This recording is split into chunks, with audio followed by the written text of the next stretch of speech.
There is a common belief that war begins with the sound of trumpets, with the flash of a banner catching wind above a castle gate, or the solemn voice of a king reading from a proclamation in the great hall, while his lords stand in rows, their cloaks heavy with winter. We imagine war beginning with ceremony, with words, with the grand theatre of power arranging itself into the shape of history. But war in the medieval world began much earlier than that. It began in the dark. It began in the smell of straw and dung and lantern oil. It began in the silence of men who didn't speak to each other, who worked through the hours before dawn with their hands and their breath, and the practiced certainty of people who had done difficult things many times before. War began, in ways that almost no chronicle thought worth recording, in the stables. The royal stable on the eve of a military campaign was one of the most complex organisational environments in the medieval world. It was not simply a place where horses were kept. It was a warehouse, a smithy, a hospital, a quartermaster's station, and a kind of church all at once. The people who worked inside it that final night before the army moved were among the most skilled labourers attached to any royal household, and yet almost none of their names survive. Almost none of their methods were written down. Almost none of the knowledge they carried in their hands and heads and habits was ever considered worth preserving.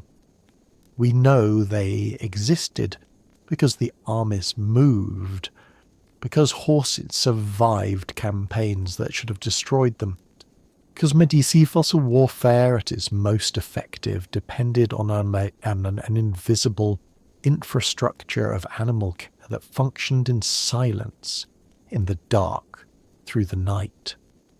To understand what that night was like, it helps to understand how completely the horse had become the centre of medieval military power. This is something that tends to be simplified in the modern imagination. We think of knights on horseback as a matter of prestige, of visual display, of the aristocratic love of elegance, and prestige was certainly part of it. The warhorse, the destrier, was a status object of remarkable cultural weight. A great lord might name his horse, might speak of it in terms usually reserved for companions, might have it represented in his tomb effigy, carved in stone beneath his stone feet, a permanent record that this man had ridden well and died with his rank intact. But the horse was not only a symbol, it was a weapons platform. It was the tank of the medieval world, and like a tank it required enormous resources to keep it functional. A horse at rest requires food, water, shelter, and regular attention to its feet, its coat, its teeth, and its general health. A horse in active military use, carrying an armoured rider across uneven ground at speed under conditions of extreme stress, exposure, and physical exertion, requires something closer to constant management. The margin between a healthy warhorse and a ruined one was not wide, and a campaign that lost its horses early was a campaign that had already lost something very difficult to replace. This is what made the night before departure so significant. In the days leading up to a military campaign, the royal stables would already have been in a state of controlled acceleration. The usual rhythms of feeding and exercise and grooming would have been maintained, because disrupting the routine of an animal that responds badly to change was a form of damage in itself. But overlaid on these rhythms would have been a growing series of preparations, each requiring skill, each requiring time, and each representing a form of knowledge that the stable staff had accumulated over years of doing exactly this kind of work. Let us begin with the horses themselves, because they are the centre of everything, and because the care they received in those final hours was of a precision that would not be out of place in a modern veterinary practice, though it was performed entirely by people who had no formal training in the modern sense, who had learned what they knew from older practitioners who had learned it from older ones still, in a chain of embodied knowledge stretching back through generations. The head groom, who was one of the most important non-noble members of any royal household, would have made his assessment of each horse individually in the days before departure. This was not a cursory examination. It was a systematic evaluation of the animal's readiness for sustained physical work under difficult conditions. He would have looked at the hooves first, because the hoof was the most common point of failure in a working horse. A hoof that was cracked, or that was growing unevenly, or that showed signs of thrush. The bacterial infection that thrived in wet stable bedding and caused softening and decay in the frog of the hoof was a hoof that might fail under the stress of a campaign's early marches. He would have checked the shoes, which on a destrier were heavier and more protective than on an ordinary riding horse, because the war horse might be asked to strike with its feet as well as to carry weight, and a shoe that was loose or worn on a war horse was a vulnerability that could end a battle before it began. He would have looked at the horse's legs, at the tendons behind the cannon bone, feeling for heat or swelling that might indicate the beginning of a soft tissue injury, at the hocks, which bore enormous strain under the kind of collected, elevated movement that trained war horses were asked to perform, at the knees, which could develop bony enlargements called splints, often harmless but sometimes interfering with movement. He would have looked at the horse's eyes and nostrils, checking for the discharge that indicated respiratory infection. He would have checked the horse's coat, which in a well-cared-for animal should have had a particular quality of shine that stable workers of the period recognised as health, a kind of light in the coat that came from good feeding and good circulation, and the daily work of grooming with brushes and combs and the flat of the hand. The grooming itself was not merely cosmetic. This is worth saying clearly because the modern impulse is to see the elaborate grooming of medieval war horses as a kind of vanity, a lordly performance of care that was really about display. But the people who groomed these animals understood in practical terms that the process of grooming a horse was also the process of inspecting it from a distance of inches, running a brush from poll to tail, from shoulder to fetlock. You felt the horse respond. You felt where it flinched, which told you about soreness or injury. You felt the temperature of different parts of the body under your hands, which told you about inflammation or poor circulation. You felt the texture of the coat and the skin beneath it, which told you about nutrition and parasite load, and a dozen other things that could not be easily articulated, but were immediately understood by anyone who had spent enough time in contact with horses. On the night before departure, this grooming would have been done with particular care and thoroughness. The horses would have been worked on by multiple grooms, each responsible for specific animals, each bringing to the task the particular knowledge of that individual horse's habits and sensitivities and preferences. Because horses, even in a large royal stable, were known as individuals, the good groom understood that one horse could be groomed quickly and confidently from either side, while another would stand still only if approached from the left and handled with a certain measured slowness that acknowledged its nervousness without reinforcing it. That one horse would accept having its ears handled, while another would swing its head away with a violence that could break a man's nose if he were not paying attention. This knowledge was not written down. It lived in the bodies and memories of the people who worked in the stables, passed on through demonstration and example, and the slow accumulation of hours.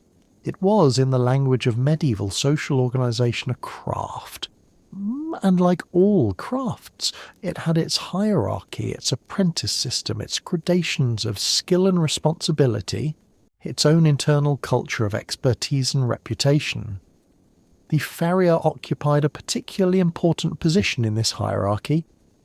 The farrier, the person responsible for the horse's feet and shoes, was in many cases a specialist who worked independently of the regular stable staff, moving between establishments and offering services that required both the physical skill of metalworking and the deep knowledge of equine anatomy and movement that allowed him to shape a shoe to the specific needs of a specific horse. On the night before a campaign, the farrier's work would have been among the most urgent. Every horse going to war needed to have its shoes checked and, where necessary, replaced. Every shoe needed to be of the correct weight and fit for the demands of the march, and the farrier would have worked by firelight, with hammer and anvil and the smell of hot iron, through hours when the rest of the castle was trying to sleep. The shoeing of a horse is not a simple process. The horse must be held, which requires a handler who can keep the animal calm and still while the farrier works, a task that takes both physical strength and the kind of confident, quiet authority that some people have with animals and others never develop, however long they try. The old shoe must be removed carefully, because the nails that hold it can damage the hoof wall if they are pulled incorrectly. The hoof must be cleaned and trimmed, a process called paring, in which the excess growth of horn is removed with a blade called a towing knife, and a tool called a rasp that allows for fine adjustment. The new shoe must be shaped while hot, adjusted to match the contour of the hoof rather than the hoof adjusted to match the shoe, which is an important distinction, and one that distinguishes good farriery from bad. The nails must be driven at the correct angle, entering the wall of the hoof at a shallow diagonal, so that the points emerge on the outside of the wall where they can be bent over and clinched flat, creating a secure mechanical connection without penetrating the sensitive inner structures of the foot. A skilled farrier working efficiently might shoe 4 horses in an hour under good conditions. But the night before a campaign was not good conditions. The horses were aware that something unusual was happening, because horses are sensitive to the anxiety and disruption that surrounds them, and a stable full of men working urgently by torchlight, moving equipment, checking and rechecking and speaking in lowered voices, was a stable that communicated stress through every subtle channel available to an animal that had evolved to detect predators through changes in the behavior of those around it. Anxious horses required more time, more careful handling, more patient reassurance. The farrier and his assistants would have worked through the night on many campaign eves, finishing one horse and moving to the next, while the darkness outside the stable slowly paled toward dawn. Alongside the farrier's work, the stable staff would have been preparing the equipment. The tack, the collective term for all the harness and saddlery required to manage and ride a horse, was an object of significant investment and constant maintenance. The saddle of a medieval warhorse was not a simple structure.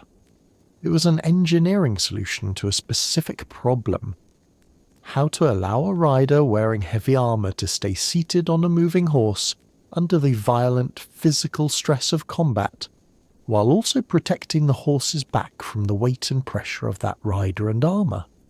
The medieval war saddle had a high cantle at the back and a raised pommel at the front, creating a kind of brace that helped hold the rider in position. It was built on a wooden tree, a frame that distributed the rider's weight across the horse's back rather than concentrating it on a single point, which would have caused pain and injury even without the additional weight of armour. This saddle needed to be checked before departure. The stitching on the leather needed to be intact, because a broken girth, the strap that held the saddle in place by passing under the horse's belly, at the wrong moment could unseat a rider in combat with consequences that were difficult to survive. The padding under the saddle, which protected the horse's back, needed to be adequate and undamaged. The stirrup leathers needed to be of the correct length and free of cracks that might cause them to fail under stress. The bit metal piece in the horse's mouth through which the rider communicated instructions needed to be smooth and correctly sized for the individual animal, because a bit that was too large or too small, or that had developed a rough edge through wear, would cause the horse pain and would undermine the precise communication between horse and rider, on which effective cavalry depended. Beyond the individual equipment of horse and rider, the stables held a range of specialized gear for travel. Pack saddles for the horses that would carry supplies rather than riders. Lead ropes and hobbles for keeping horses secure at night on campaign, when there would be no stable to put them in. Extra shoes and nails and the tools to apply them, because a horse that lost a shoe 3 days into a march needed to be reshod immediately, or the hoof would begin to break down on hard ground, and the horse would become lame, which in a pre-motorized army was as serious as a broken axle on a supply wagon. Medicine, in the form of preparations that the head groom or the farrier or a specialized animal healer would have kept. Mixtures of herbs and oils and other substances whose names and properties were carried in memory, and whose effectiveness ranged from genuinely useful to entirely symbolic, depending on the condition being treated. The horses that were going to war were not all the same. This is something important to understand. The medieval military horse was a category with significant internal variety, and the different types of horses in a royal stable served different functions and received different preparation for campaign. The destrier, the great war horse, was the most prestigious and the most expensive. It was a large, powerful animal, typically a stallion, bred for strength and aggression, and the ability to perform under the extreme stress of combat. The word destrier derives from the Latin for right hand, and one explanation for this etymology is that the destrier was traditionally led by a page walking on the knight's right side, a position of honour that acknowledged the animal's value and its status as something more than mere transportation. The destrier was not ridden to battle in the way we tend to imagine. This surprises people who carry the picture of the knight arriving at the field of battle already mounted on his war horse, sword in hand, plume streaming from his helmet. Just in reality, the destrier was too valuable and too energy-intensive an animal to be ridden on the long marches that preceded battle. It was led carefully by a groom or squire who understood it and could manage its high spirits and strong will. The knight rode a different animal on the march. The palfrey, a smooth-gaited horse bred for comfortable distance riding, or the courser, a lighter and faster animal suitable for reconnaissance and quick movement. The destrier was saved for the moment it was needed, kept as fresh as possible through all the days of travel, so that when battle came it would have the physical reserves to do what it had been trained and bred to do. This distinction shaped the preparations of the night before departure in important ways.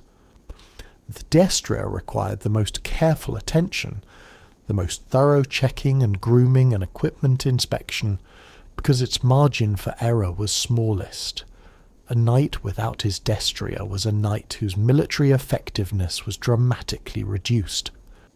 The relationships between individual destriers and their grooms were among the most carefully cultivated in the entire stable, because these animals needed to trust the people who handled them absolutely, and that trust was built over months and years of daily contact, of feeding and grooming and exercise, of the slow accumulation of interactions in which the groom demonstrated again and again that he was not a threat, and that the things he asked the horse to do were manageable and safe. On the night before a campaign, the groom responsible for a lord's destrier would have spent hours with the animal. Not all of that time was productive in a strictly instrumental sense. Some of it was simply presence. The groom sitting or standing near the horse, speaking quietly, offering the animal the reassurance of familiar companionship at a moment when the unusual activity of the stable made reassurance valuable. Medieval people who worked with horses understood at an empirical level that horses could not be effectively managed by force alone. A destrier that was frightened or angry was a destrier that might refuse to respond to its rider at exactly the moment when response was most essential. The work of the night before was therefore also, in a real sense, psychological. The systematic effort to keep these extraordinarily valuable animals in a state of calm readiness. The younger horses in the stable faced a particular challenge. A horse that had not been in a military campaign before had no context for the things it would encounter. The noise of armoured men, the smell of blood, the narrow and irregular ground of a siege or a forest ambush, the sustained exertion of days of travel followed by the sudden terrifying violence of battle. The process of preparing young horses for war was called training to the weapons, desensitization in modern terms, and it was a slow and patient process that had ideally been underway for months before the campaign began. But even a well-trained young horse, on the night before its first departure, would have been more nervous than usual, requiring more careful management, more reassurance, more of the time and attention that the stable staff were already distributing across dozens of animals. The training of the war horse was itself a subject about which a surprising amount was written, if not about the grooms who performed it, then at least about the principles considered important. The medieval tradition drew on classical horsemanship texts, particularly the work of Xenophon, whose treatise on horsemanship written in the 4th century, before the Common Era had survived and was known, at least indirectly, to later practitioners. The horse needed to be accustomed to noise, to the sound of drums and trumpets, to the clanking of armour, to the shouts of men. It needed to learn to respond to leg pressure and weight shifts as well as to the reins, because a mounted soldier in combat might need to use his hands for weapons rather than for steering.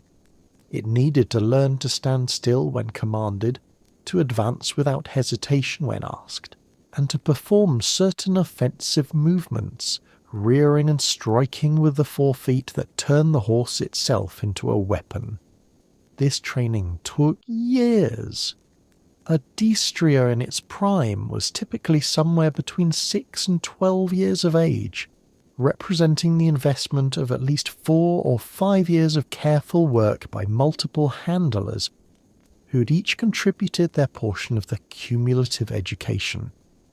The financial investment was matched by the investment of time and skilled labour, and the result was an animal of considerable sophistication whose performance in battle depended on the quality of all those years of accumulated preparation. On the night before a campaign, some portion of what those years had built was being tested by the simple fact of an unusual night. The stable was not quiet. The lights were wrong. The humans were moving with unfamiliar urgency, and speaking with the particular clipped seriousness of people whose anxiety was controlled but present. The horses registered all of this through the same ancient nervous system that had evolved to keep their wild ancestors alive in environments full of predators, an instrument of extraordinary sensitivity that could detect and respond to subtle changes in social atmosphere long before any overt signal confirmed them. The management of this sensitivity the continuous quiet work of reassurance and routine that prevented the horses from translating their awareness of something unusual into something like panic, was one of the most demanding and least visible aspects of the night's work. The people who did this work are almost invisible in the historical record. The chronicles that survive from the medieval period were written by or for the literate class, which in the early medieval period meant almost entirely the clergy, and in the later medieval period included an expanding secular aristocracy. These writers were interested in battles and sieges, negotiations, and the decisions of great lords and kings. They were not interested in the men who kept the horses alive. When a stable appears in a chronicle at all, it is usually as a location, a place where a king went to inspect his horses before a campaign, or a place where a famous horse was kept, or a place where something dramatic happened on the margins of a larger story. The stable workers themselves are background figures, unnamed, their faces turned away from the light. But we can reconstruct something of who they were from their administrative records that survive from larger medieval establishments. The household accounts of English kings, which become increasingly detailed from the 13th century onward, record payments to stable staff by category and sometimes by name. The marshal, whose title preserves the ancient Germanic root, meaning horse servant, was the senior officer responsible for the entire riding and transport infrastructure of the royal household. Below the marshal were the constable of the stables, the head groom, the individual grooms each responsible for specific horses, the farrier, the saddler, the veterinarius or horse healer, the boys who swept and fetched and carried, and a range of other specialised roles whose exacted responsibilities varied by establishment and era. These were not low-status positions in the medieval social hierarchy, at least not at the upper end. The Marshal of England was one of the great officers of state, a position of genuine political power. The Marshal of a lesser lord's household was still a man of some consequence, trusted with the management of assets that represented an enormous proportion of the household's total wealth. A single destrier might be worth more than a skilled craftsman could earn in several years. A lord who went to war with 10 or 15 of these animals had committed a significant fraction of his liquid wealth to the campaign, and the person responsible for those animals was responsible for keeping that wealth functional. Furthest down the hierarchy, the individual grooms occupied a position that was secure without being prestigious. They lived in or near the stables, often sleeping in the same building as the horses, partly for practical reasons of overnight supervision, and partly because there was simply nowhere else for them to go. The stable was their world, their social life, their professional development, their daily routine, their sense of identity and competence. All of these were organised around the horses they cared for and the small community of people who did the same work. On campaign, this small community became a travelling household within the larger army. The stable staff moved with the horses and were responsible for their care under conditions that were often extremely difficult. Finding adequate fodder on the march was a constant problem, because an army of any size required enormous quantities of grass, hay, and grain to keep its horses functional, and the countryside through which the army moved could rarely supply that quantity for more than a few days before it was exhausted. Medieval commanders were aware of this problem and tried to address it through careful planning of march routes and the advance purchase or requisition of fodder from areas ahead of the army's path. But planning could not always account for the reality of roads flooded by autumn rain, or villages that had fled with their grain stores at the news of the army's approach. or the simple arithmetic of too many horses and not enough countryside. The grooms who managed horses under these conditions were working at the intersection of their professional knowledge and physical limits that no amount of expertise could entirely overcome. A horse that was undernourished, dehydrated, and exhausted from days of marching would begin to show signs of distress that a knowledgeable groom could identify early. The roughening of the coat, the dulling of the eye, the change in the way the animal moved. Identifying these signs early was the difference between a horse that could be nursed back to adequate function with a day of rest and good feeding, and a horse that would continue to decline until it became lame or sick and had to be abandoned or killed. The horses drank enormous quantities of water, particularly under the stress of sustained physical work, and finding clean water sources on the march was nearly as important as finding fodder. A horse that was not drinking adequately would lose condition faster than one that was eating poorly, because the dehydration that came from insufficient water intake accelerated the physical breakdown that hard work had already begun. The grooms watched their horses drink and noted how much each animal was consuming, because changes in drinking behaviour were among the earliest indicators of illness or injury. This too was the kind of observation that didn't result in a written record, but that was absolutely essential to the outcome of a campaign. The grain ration of a working warhorse was itself a subject requiring careful management. Horses that were grain-fed significantly more energy available for sustained physical work than horses kept only on grass and hay. But the transition from stable feeding, in which grain was a daily element of the diet, to campaign conditions, in which grain might be irregularly available, was a physiological stress that could itself cause illness. The digestive system of a horse is extraordinarily sensitive to changes in diet and feeding schedule.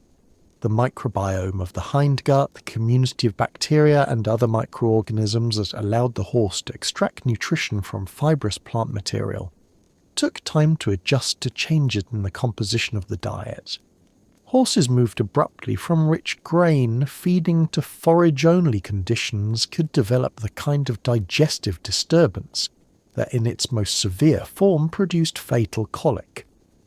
The head groom and the horse healer who prepared horses for a campaign understood this, even if they understood it in practical rather than biological terms.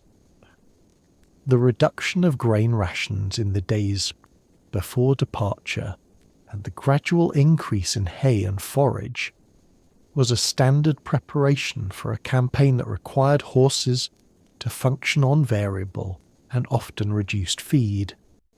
This gradual transition was a form of nutritional management whose principles anticipate modern understanding of equine digestive physiology, arrived at entirely through the empirical observation of what happened to horses on campaign, and what happened to horses that were prepared in different ways. But we are getting ahead of ourselves. Let us return to the stable on the night before departure, where all of this future difficulty is still only potential, still only the abstract knowledge that campaigning is hard on horses, and that the next weeks or months will test everything that has been built in the quiet of these stone buildings. The night before departure was also the night on which decisions were made about which horses would go and which would stay. Not all of the horses in a royal stable were fit for campaign at any given moment. Some were too young, still being trained and not ready for the demands of active service. Some were recovering from injury or illness. Some were needed to remain at the castle for the use of the household members who were staying behind. The women and children of the noble family, the skeleton staff of administrators and servants who would maintain the castle in the army's absence. The selection of which horses would go to war was a decision with real strategic consequences, because the quality and number of the Lord's horses had a direct effect on what the Lord could accomplish in the field, and the people who made or advised on this decision needed to know both the military requirements and the physical condition of every animal in the stable. The marshal or the head groom would have made this assessment, and it would have been an assessment made in the stables themselves, with the animals present and the evidence of their condition visible and tangible.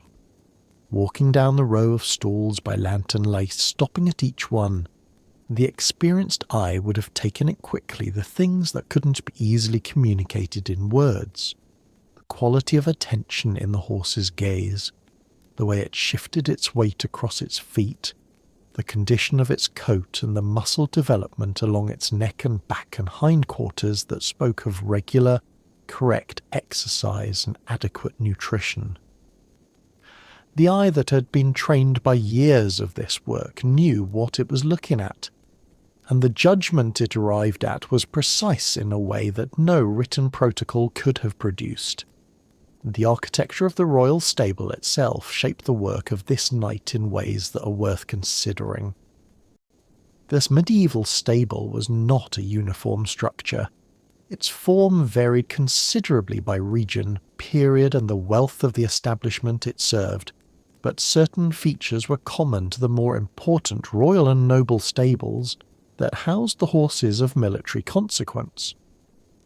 These stalls were typically arranged in rows along the interior walls, with the horses tied or loosely contained by barriers that allowed them to turn but not to move freely. The floor was packed earth or stone, covered with a layer of straw bedding that needed to be maintained at sufficient depth to cushion the horse's legs and prevent this kind of joint stress that came from standing for long periods on hard surfaces. The roof was the critical element. A stable that allowed rain to penetrate, or that was inadequately ventilated, was a stable that produced the damp conditions favourable to respiratory disease and hoof infection. Medieval builders of royal stables understood the importance of drainage, of keeping the floor dry, of ensuring that the warmth produced by the animals themselves was retained without allowing the air to become stagnant and humid. These were practical requirements arrived at by the same empirical process that governed all the other knowledge of stable management: observation over time of what conditions produced healthy horses and what conditions produced sick ones. The stall of the destrier was typically at one end of the stable, the place of honour, the position that acknowledged the animal's status, and that also practically gave it the most space and the best air. A great lord's primary warhorse might have an almost private compartment, a stall with its own gate and its own dedicated access, separated from the horses of lesser status by the simple physical fact of distance and partition.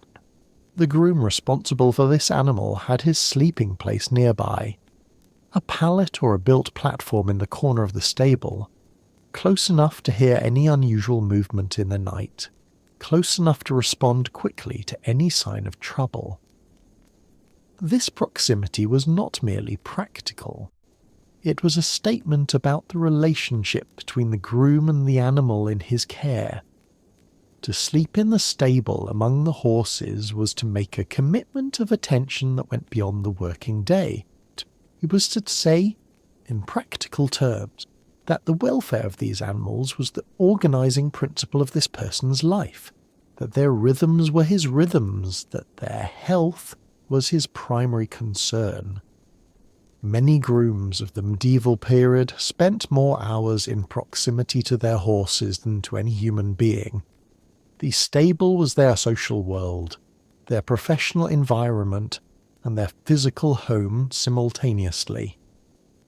The logistics of the physical departure were also being organised during these night hours, loading a horse onto a boat for a sea crossing, or preparing it for the transition from stable routine to march routine required the kind of incremental conditioning that ideally had been underway for weeks, but was in practice sometimes compressed into the final days before departure.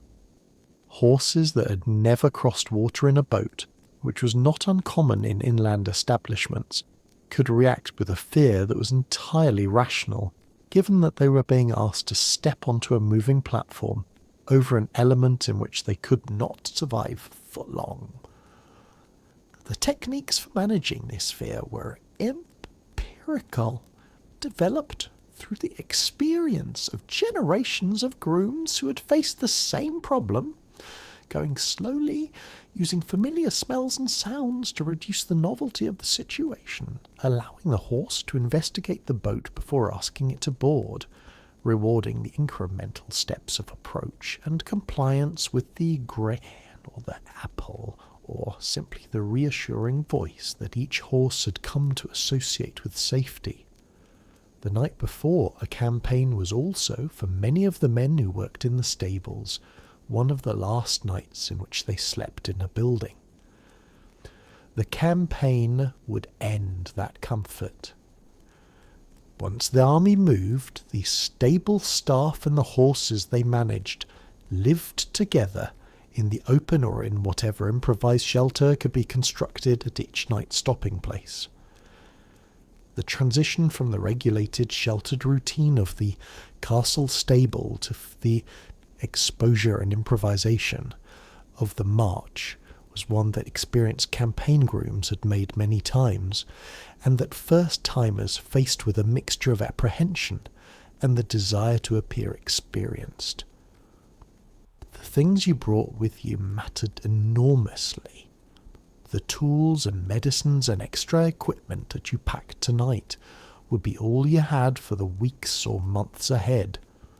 Forgetting a specific kind of nail or failing to bring enough of a particular salve for hoof care was not a mistake you could easily correct once the army was in the field.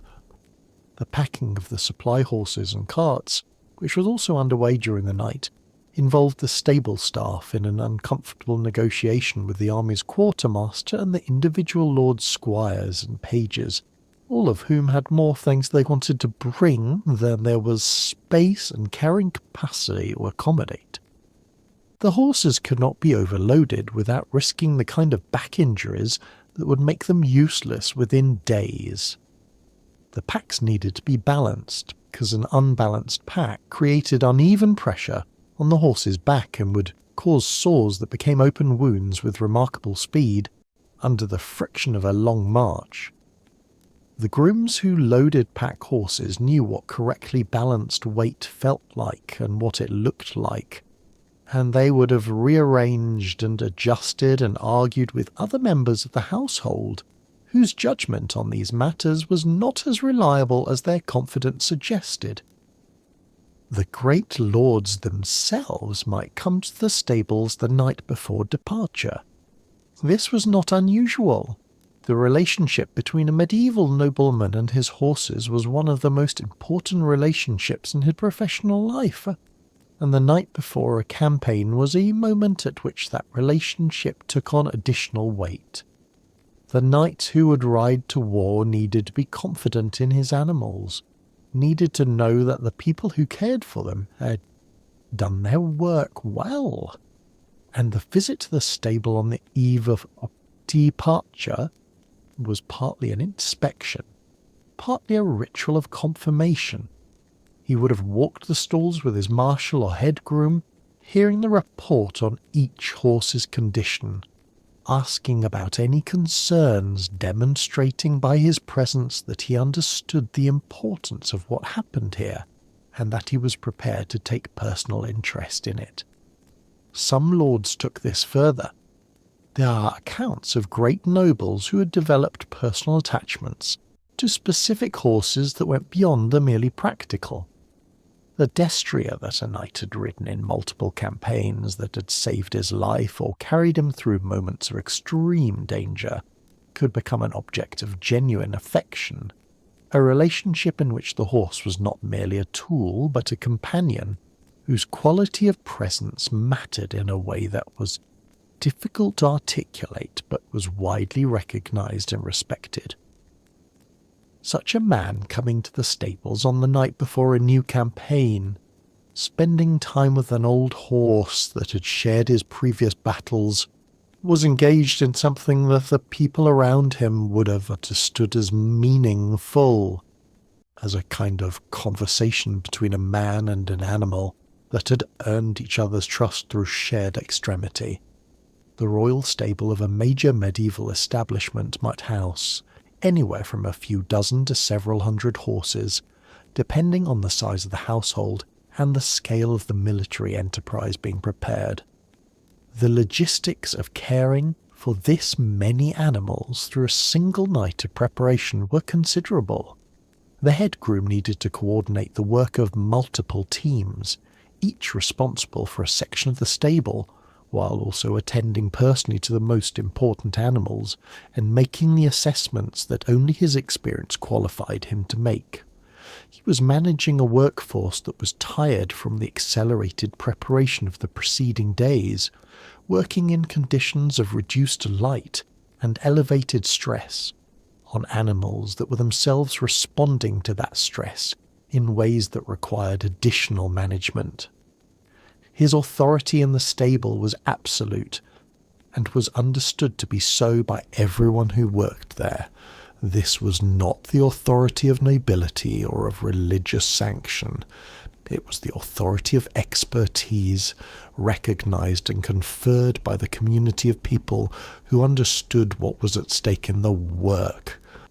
The head groom, who could look at a horse and tell you accurately whether it would be sound in 3 days' time, was a person whose judgment was not questioned, because the alternative was to risk being wrong in a way that had serious consequences for the campaign. This kind of practical authority, the authority of the person who genuinely knows what they are doing, was a real force in medieval life, even when it was not officially acknowledged or socially rewarded.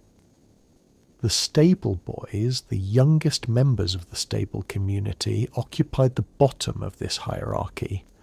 They carried water in heavy wooden buckets from the well to the stalls, a task that required more trips than most people imagine, because a horse's daily water consumption was measured in gallons, and the stable held many horses. They swept the stable yard and the space between the stalls, clearing the accumulation of bedding and manure that built up throughout the day. They fetched and carried the tools and materials that the grooms and the farrier needed. They held horses while they were being worked on, which required a particular kind of steady nerve, the ability to maintain calm physical contact with a large animal that might be frightened or in pain. They watched everything, learning through observation what the formal teaching of their apprenticeship could not adequately convey. Some of these boys would have been sons of stable workers, raised in the smell of horses since infancy, their practical education beginning almost before they could speak. Others would have been assigned to stable work from the general pool of household servants, placed there by a steward or household manager who needed people in this role, and who may or may not have paid much attention to whether the boy in question had any particular aptitude for the work. The ones who stayed in stable work, who made it their career, were the ones who had or developed the specific qualities work required. Patience with animals, physical endurance, the particular combination of confidence and gentleness that made horses calm rather than anxious, and the interest in the work itself that sustained attention across the long, repetitive hours of daily stable routine. On the night before a campaign, the stable boys would have been working as long as anyone. There was no consideration of childhood as a protected state in the medieval period. No concept that the labour appropriate to adults was inappropriate for children who were old enough to be useful. A boy of 12 or 13 in the royal stables was a working member of the stable community, expected to perform his duties through the night if the work required it, sleeping when he could, eating when there was time. His weariness was not different in kind from that of the adult grooms, only perhaps in degree, and even this was not certain, because children often have the resilience of energy that adults find difficult to sustain. The stables were not entirely silent during these night hours. The horses themselves contributed a continuous low sound. The shift of weight, the quiet chewing of hay, the occasional snort or soft whinny that passed between animals in adjacent stalls. These sounds, which the grooms knew as intimately as the sounds of their own bodies, formed the background against which any unusual noise or behaviour stood out immediately. The horse that was not eating, the horse that was standing with unusual stillness, the horse that was pawing at the ground with a front foot, which could indicate the beginning of colic, the painful and potentially fatal gastrointestinal condition that was one of the leading causes of horse death in the medieval period. Any of these would have drawn the attention of a groom who was listening and watching with professional alertness. Colic on the night before departure would have been a crisis. The causes of colic were not understood in modern terms, but medieval horse healers knew that certain conditions provoked it. Changes in feed, insufficient water, stress, overeating grain, and the kind of sustained anxiety that came from disrupted routine. All of these conditions were present or elevated on a campaign eve. A horse showing signs of colic required immediate intervention, walking to keep the gut moving, careful attention to whether it was passing manure, and in more serious cases the administration of the preparations that the horse healer kept for this purpose, mixtures whose ingredients varied by practitioner and era, but which typically included some combination of substances with mildly carminative properties, alongside others whose efficacy was probably more psychological than physiological. The walking in particular, which is still recommended as a supportive measure in mild colic today, was something medieval grooms understood from observation and experience. Horses that were kept moving had better outcomes than horses that were left to lie down and roll, which could cause the kind of intestinal twisting that was uniformly fatal. The horse healer, the veterinarius, occupied an interesting position in the medieval medical world. The systematic study of animal medicine was a recognized discipline in the medieval period, drawing on the classical tradition of texts by Greek and Roman writers, as well as on the accumulated empirical knowledge of practitioners who had never read a book, but who had treated many horses. The two traditions existed in complicated relationship with each other, because the theoretical frameworks of the classical text did not always map cleanly onto the practical reality of what horse healers encountered. A practitioner who tried to apply the humoral framework of classical medicine rigidly to a horse with colic might arrive at treatments that were irrelevant or actively harmful, while a practitioner who ignored theory entirely in favour of pure empiricism might successfully treat common conditions but lack the conceptual tools to address unusual ones. The best medieval horse healers probably combined elements of both approaches in ways that were not necessarily conscious or systematic, drawing on whatever explanatory framework helped them organise their observations and arrive at useful interventions. They knew that certain plants, particularly those with aromatic properties, seemed to have effects on the digestive system of horses. They knew that external treatments applied to the skin could affect the horse's behaviour and apparent pain level, though they would not have understood the mechanisms we now associate with topical analgesia. They knew that rest and careful feeding restored horses that had been worked too hard, which is simply the practical recognition of the relationship between effort and recovery that underlies modern sports medicine. Beyond the strictly practical, the stables held a dimension of meaning that was genuinely religious for many of the people who worked there. The horse was not a spiritually neutral animal in the medieval Christian world. It was associated with the military aristocracy, with a mounted warrior whose social and spiritual prestige was partly expressed through his relationship with this powerful and beautiful creature. The blessing of horses before a campaign was a recognized religious practice performed by the castle chaplain or a visiting priest, in which the animals were sprinkled with holy water and prayers were said over them.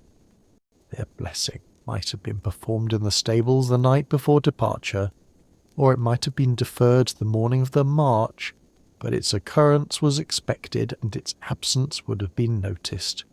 St. Eligius, the 7th century bishop and metalworker, was the patron saint of both smiths and horses in the medieval tradition, a conjunction that makes perfect sense given the central importance of the farrier and the blacksmithed horse care.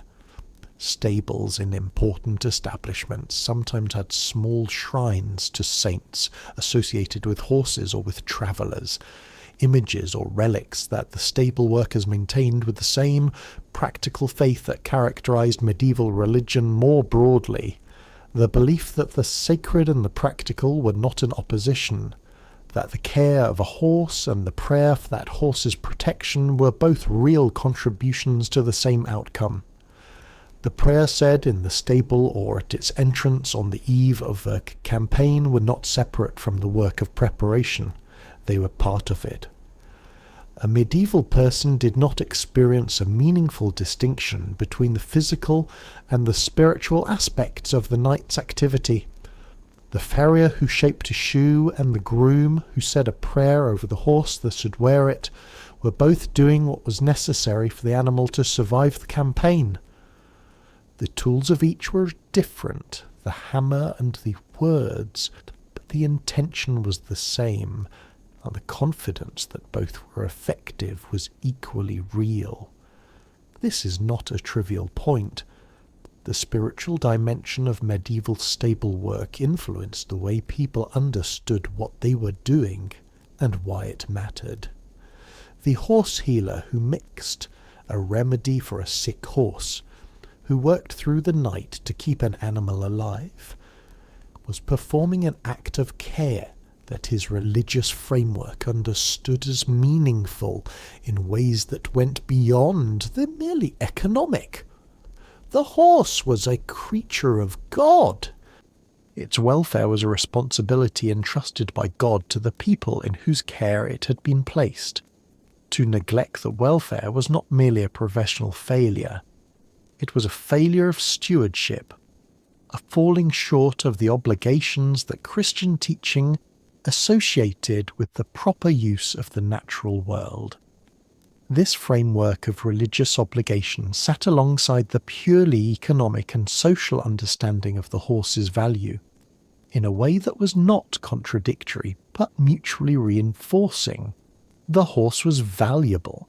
The horse was also sacred in some sense. Both of these things made its welfare a serious matter, and the people responsible for it were people whose work had weight in multiple dimensions simultaneously. The smell of the stables on this night was a specific and total environment. The medieval stable was stone or timber with a packed earth, a stone floor, and it held a concentration of organic material, manure, urine, straw, horse sweat, and the bodies of the animals themselves, that produced a warmth and a smell that was simply the given condition of the place.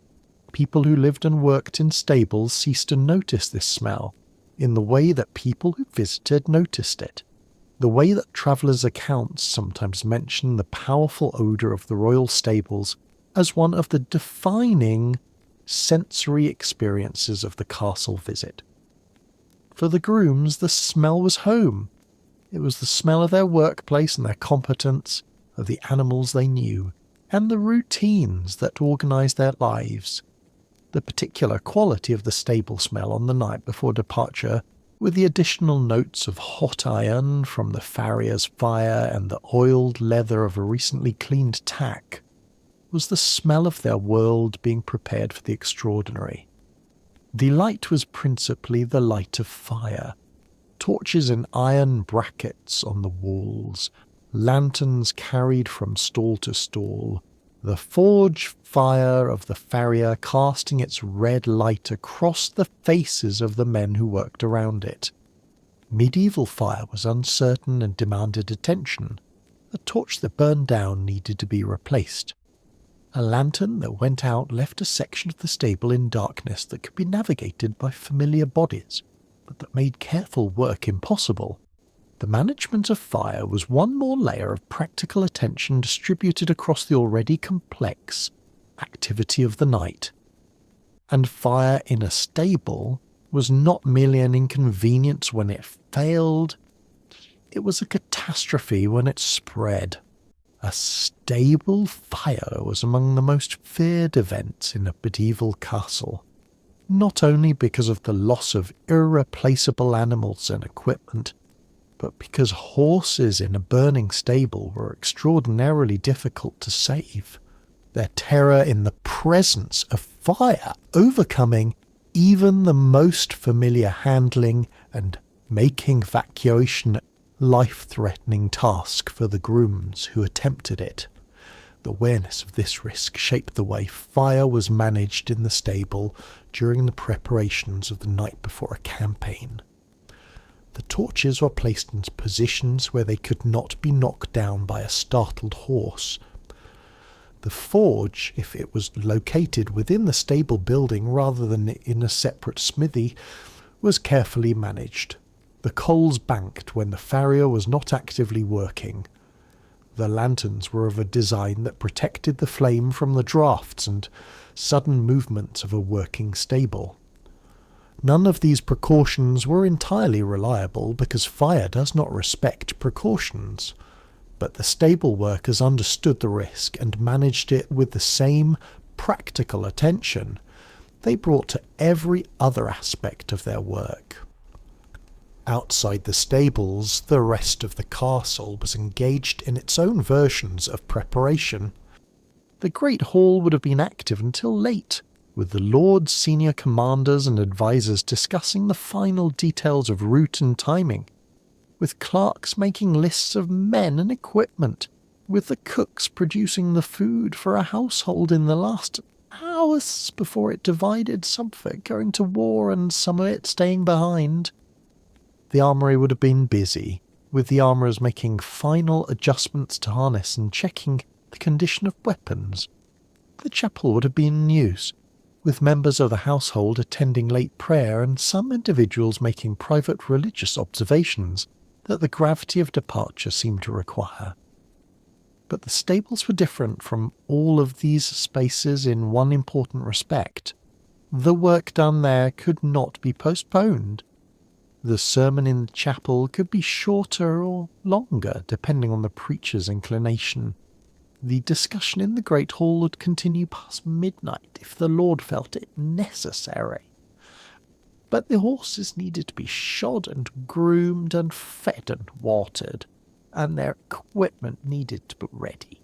And all of this work had a physical timeline that was not negotiable. The horses could not be shod faster than the farrier could shoe them. The tack could not be cleaned and checked in less time than it took to clean and check it. The stable was, in this sense, the most honest part of the castle on the night before war, the place where the actual requirements of the campaign were being met in the only way they could be, through skilled labour applied carefully over the hours that were available. The connection between the stable and the armoury was tighter than it might appear. The armour that a knight wore on horseback had to be compatible with the saddle he used, and with the movements required of a mounted fighter. The straps and fastenings of the armour had to allow the rider to mount and dismount without assistance, which was not always easy given the weight and rigidity of full-plate armour. The way the armour distributed its weight across the rider's body affected the horse's experience of carrying him. Armour that was badly fitted, that concentrated weight on a single point rather than spreading it could cause the horse discomfort that translated into reluctance or difficulty of movement at precisely the moment when free movement was most needed. The armourers who worked through the night on the knight's harness and the grooms who worked on the horses were therefore engaged in related projects whose outcomes needed to be compatible. A horse that had been fitted with a saddle of a particular profile needed to carry a rider whose armour was shaped to work with that saddle. The adjustments made in one domain might require compensating adjustments in the other. This was the kind of coordination that did not happen through written communication or formal protocol, but through the shared experience of people who had worked together across multiple campaigns and who understood each other's work well enough to anticipate its requirements.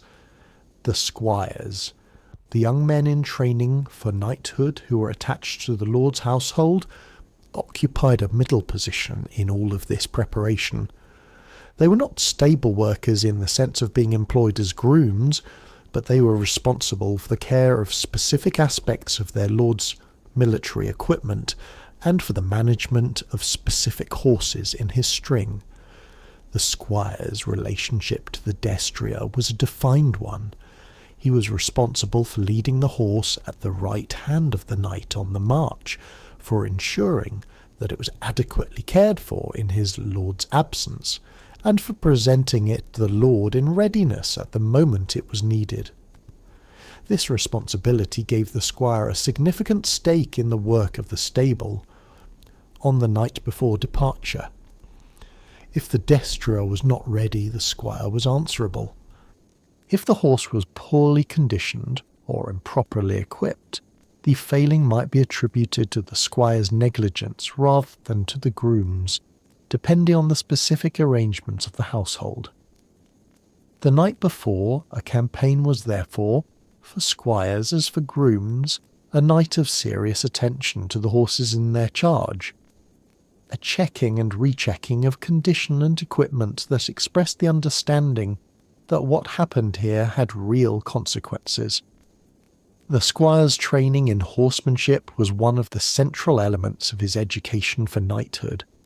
He was expected to ride well before anything else, because the knight who could not control his horse was not merely an ineffective fighter, but an active danger to those around him. The years of riding instruction that the squire received, the hours spent learning to manage the collected, elevated movement of the trained warhorse, to communicate through the subtleties of leg and weight and rein that made the difference between a horse that moved freely in response to the rider's intentions and one that moved against them in confusion, were also years spent developing the particular kind of embodied knowledge about horses that made the medieval cavalry tradition possible. In this sense, the squacker and the groom were both engaged in the project of understanding horses, though from different positions and with different aims. The groom's knowledge was primarily the knowledge of care and maintenance of the horse, at rest and in routine, of the quiet daily work of keeping an animal healthy and comfortable. The squire's knowledge was primarily the knowledge of use of the horse in motion, of the communication between horse and rider that produced the military effectiveness the destrier existed to provide. Both kinds of knowledge were necessary. Neither was sufficient without the other. The sound of the castle changing during these night hours was audible to anyone whose duties kept them awake. The progressive quieting of the great hall as the night deepened, the reduction of movement in the courtyards, the transition from the active noise of an establishment in preparation to the occasional footstep and the distant voice. These changes marked the passage of time toward dawn. In the stables, the rhythm of work did not slow in the same way. The farrier might work through the night entirely. The grooms responsible for the most important horses, who with the quiet alertness of people who understood that their work had not yet ended, who would not sleep until the horses were as ready as they could be made, and who would then sleep briefly and inadequately before the morning's departure. There is a particular quality of attention that comes with working through the night toward a deadline that cannot be moved. The pre-dawn hours of a campaign eve would have had this quality in the stables, a focused, quiet urgency that was different from both the relaxed attention of routine work and the panicked hurry of an emergency. The work was urgent, but it was also familiar. These were tasks that the people doing them had done many times before in preparation for other campaigns, in the ordinary course of the stable's life, in the years of training and practice that had brought them to this particular night. The urgency came from the stakes, from the knowledge that tomorrow the army moved and that the horses needed to be ready. The familiarity came from the work itself, from the accumulated repetition of these exact motions, this exact sequence of care. The medieval stable on the eve of a campaign was also a place of informal community. The hierarchy of the stable was real and was respected, but in the particular intimacy of a long working night it flattened somewhat, as hierarchies tend to do when the work is hard and the time is short. The experienced groom and the stable boy carried water together. The head groom and the farrier discussed the condition of a horse's feet, in the collaborative way of two people who respect each other's expertise even when their areas of knowledge differ. The men who were going on the campaign talk to those who were staying behind with the slightly constrained casualness of people who know that one of them is going somewhere uncertain and does not want to make too much of that fact. Some of the conversations were practical. Which mare was most likely to develop trouble with her feet on a long march? Which supply horse tended to drift to the right under a heavy pack and needed to be watched? Which spring of the coming season's foals were potentially promising and needed someone's particular attention in the stable's absence? These were the conversations of professionals whose work extended across time, whose concerns were not limited to the immediate crisis, but were embedded in the longer arc of the stable's life and the animal's development. Some of the conversations were personal. The groom who had a wife in the village at the castle's base, or children who would see their father only occasionally for the next months, spoke of these things in the way that working men speak of their families, briefly, with a kind of sideways acknowledgement that this departure mattered, in ways that the work of preparation was designed precisely to avoid thinking about too directly. The emotional weight of the night before a campaign was real for the people who were leaving, and it was present in the stables alongside all the practical preparation, not spoken of directly, but present in the quality of attention, in the particular care taken with familiar tasks, in the way some men worked more thoroughly than usual because thoroughness was a form of control when control over larger questions was entirely absent. The horses did not know this. Or rather, they knew it in the only way they could, by registering the elevated emotional temperature of the humans around them and responding to it with increased alertness. That was their evolutionary answer to any change in the social environment. But they did not know what the morning would bring. They did not know that the journey they were beginning might end badly for them, or for the men who depended on them. They stood in their stalls and ate their hay with the complete, uncomplicated presence of animals that live entirely in the moment, and the men who moved around them through the night carried the knowledge of what was coming in the back of their minds, while their hands and eyes remained focused on the immediate, manageable requirements of the work. There is something in this that seems worth sitting with for a moment. The medieval night, who would ride to battle in the morning, whose name might appear in a chronicle, and whose decisions might influence the outcome of the campaign, slept in his chamber in the castle, while other men prepared the means by which he would fight. The warhorse that carried him into the chaos of medieval combat has been seen to by hands that the knight probably did not know as well as he knew the horse itself. The invisible infrastructure of this violence, the labour that's made the cavalry charge possible, was performed in the dark by men whose names were not written down, whose expertise was not celebrated, whose contribution to the outcome was essential and unacknowledged. This was simply how medieval society organised itself. The invisibility of supporting labour was not a secret or a hypocrisy. It was a structural feature of a world in which work was understood as belonging to the social category of the person who performed it, rather than being independently meaningful regardless of who did it. The groom's work with the horses was the work of a groom. It had value as the service of a subordinate to a superior. It was not expected to produce a named legacy or a social elevation. The groom who kept a destrier in peak condition for a campaign was doing what grooms did. The knight who rode that destrier into battle was doing what knights did. That the knight could not have done his thing without the groom's thing was a fact that did not require acknowledgement because it was simply the nature of the order of things. And yet, the horses knew, in the way that animals encode their relationships with the people who care for them, registering in their responses and their behaviour, the quality of the bonds that have been built over time. The horses of the royal stable knew the men who had spent years attending to them. The destrier that stood quietly under the hands of its groom at midnight on the night before a campaign was doing so because of months and years of careful, patient work that had built a trust sufficient to sustain the animal through an unusual night. That trust was the groom's creation.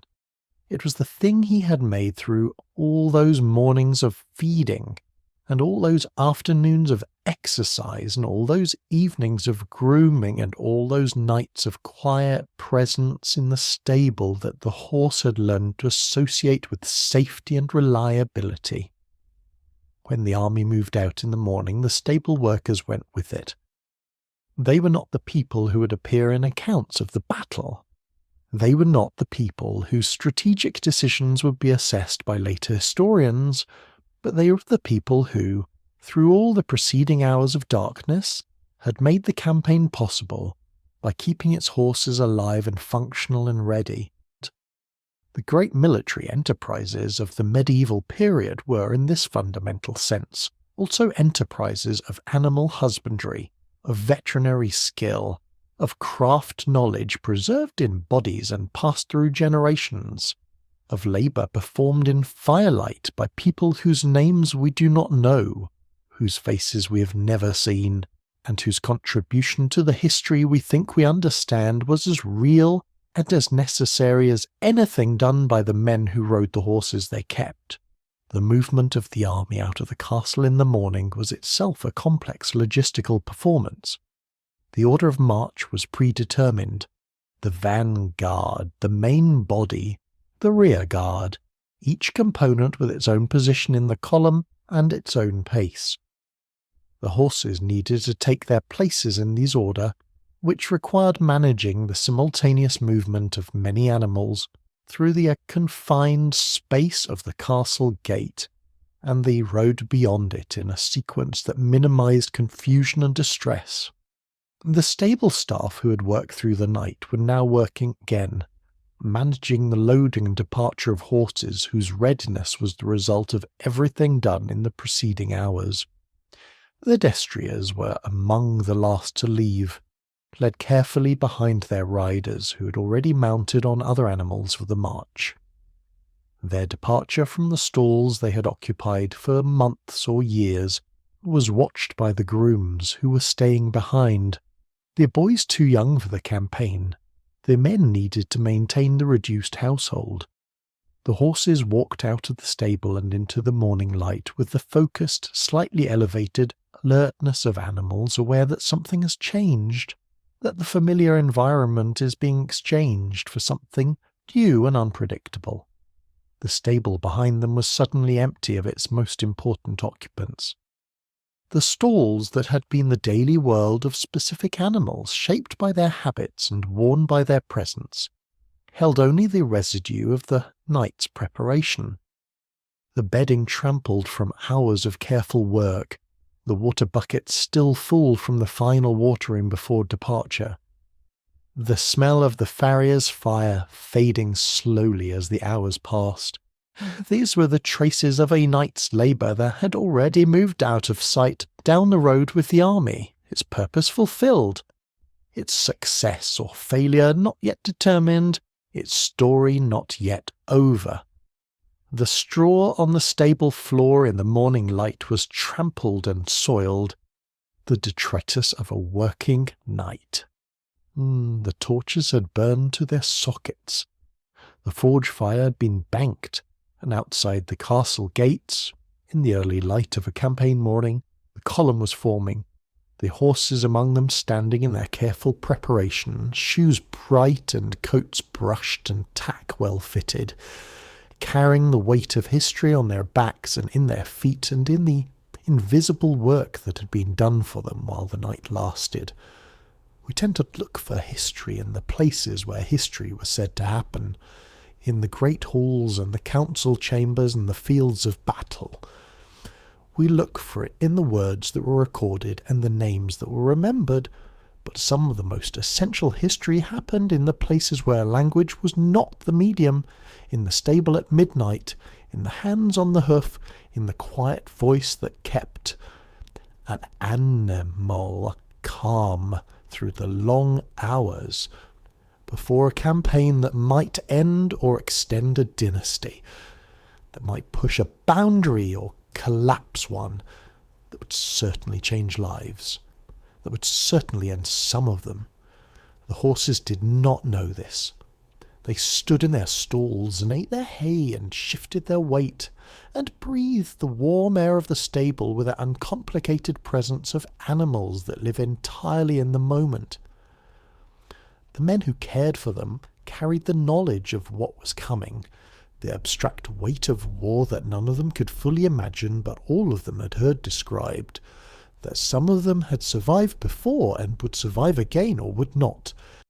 They worked through the night with this knowledge somewhere in the back of their minds, and their professional focus in the foreground, because the work required attention, and because attention to the work was also a way of not thinking about what the work was preparation for.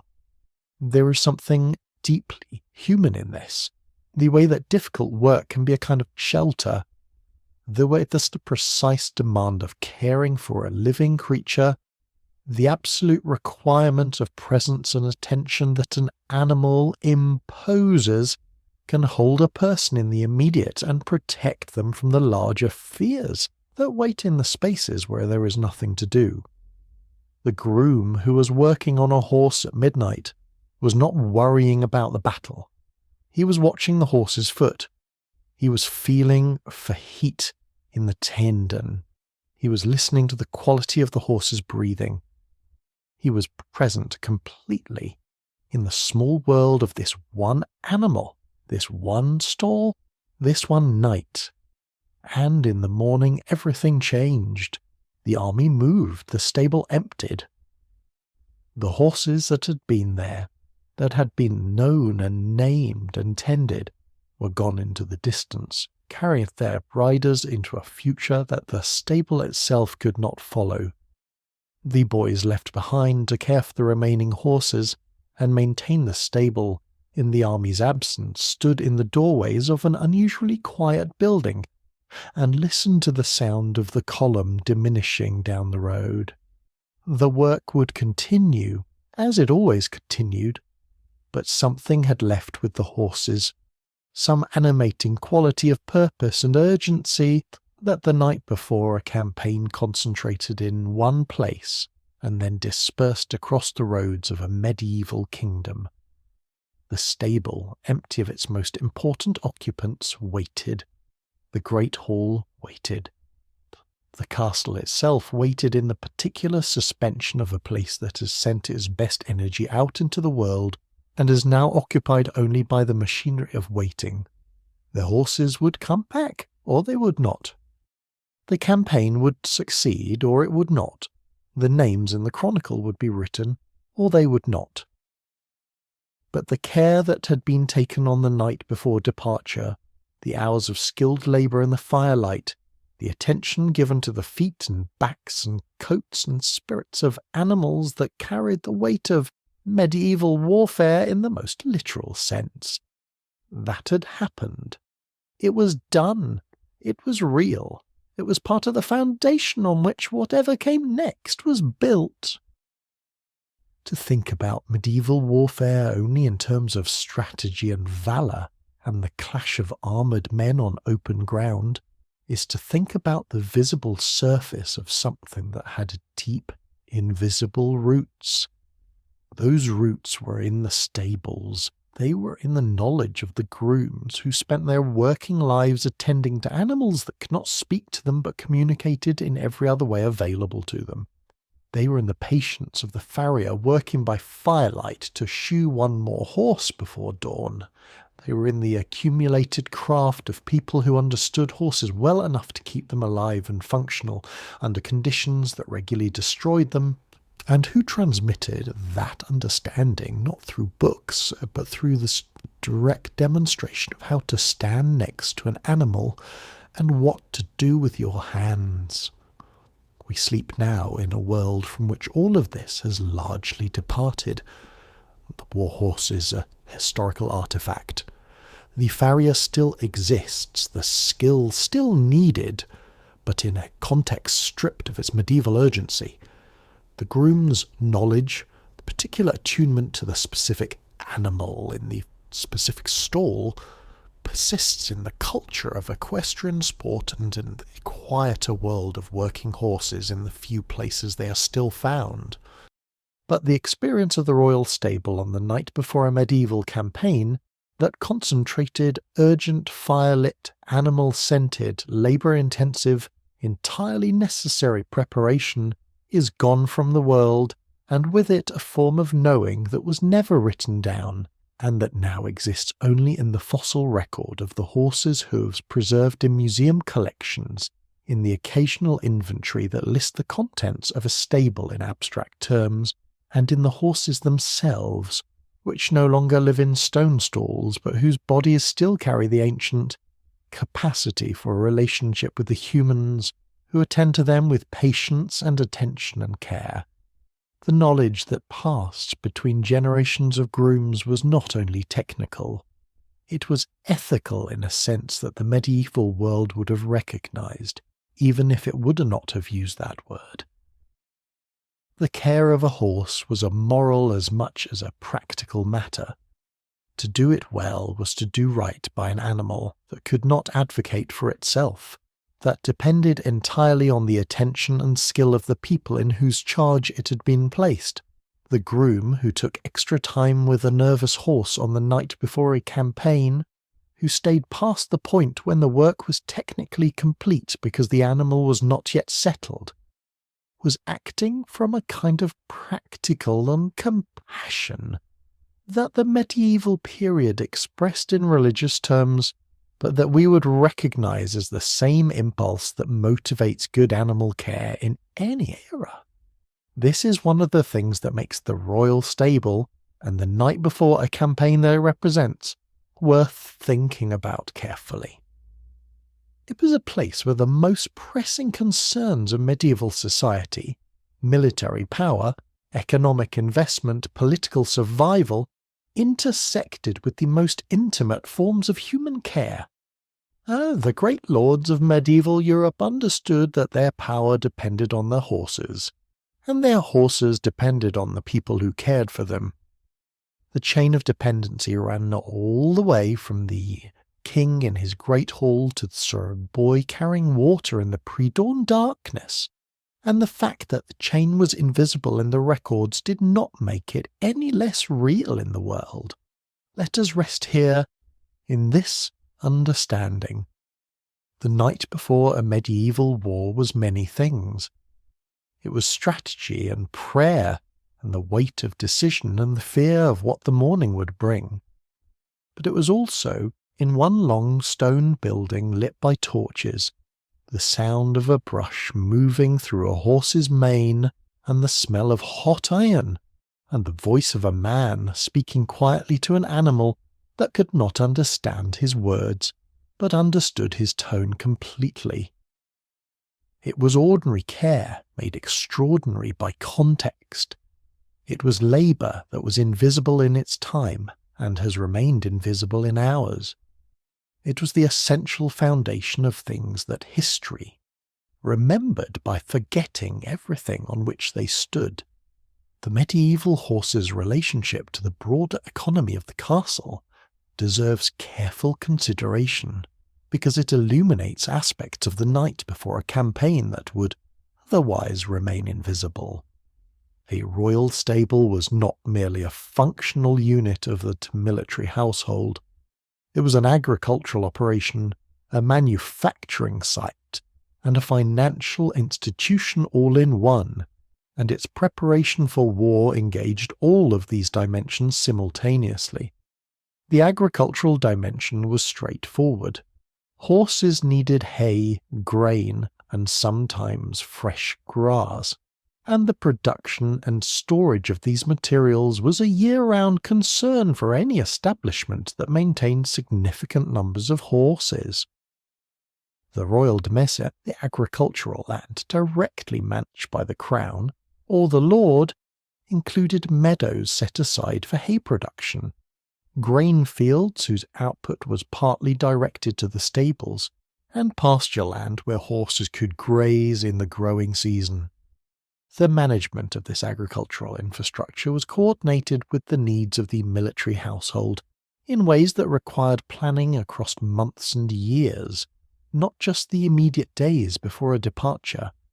On the night before a campaign, the hay and grain that the horses would consume on the march had already been allocated, measured, and loaded onto the supply wagons.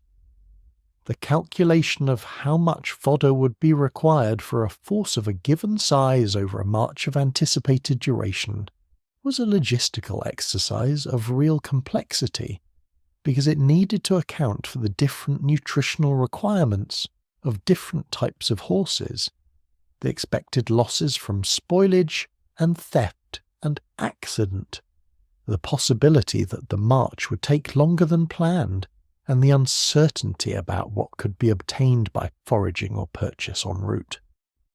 The men responsible for these calculations were not military strategists in the conventional sense. They were estate managers, household administrators, men whose expertise was in the practical arithmetic of keeping a large establishment fed and supplied. On the night before a departure, their work was done, the loads were packed, the calculations had been made. Whether these calculations would prove adequate was a question the road would answer.